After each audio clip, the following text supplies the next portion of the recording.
Hello everyone!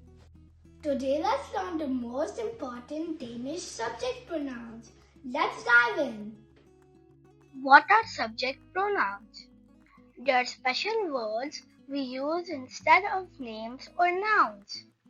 They help us talk faster and avoid repeating names. Now let's start with jeg, means I. For example, jeg taler, I am speaking. Next is du, which means you. For example, du lytter, you are listening. Now han, which means he. For example, han står, he is standing. Now hun, which means she.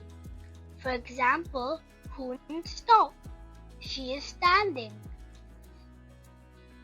Den or det, both mean it. For example, den er sød, it is cute. Vi means we. For example, vi er sammen, we are together. I means you, plural, like talking to a group of people. For example, I leger, you are playing. Now, de, it means they.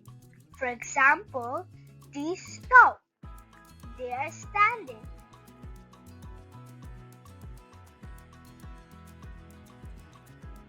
Your love and support motivates me to create more useful content like this.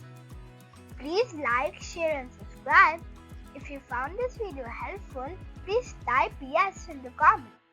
Thanks for watching. Bye bye. Vi ses næste gang.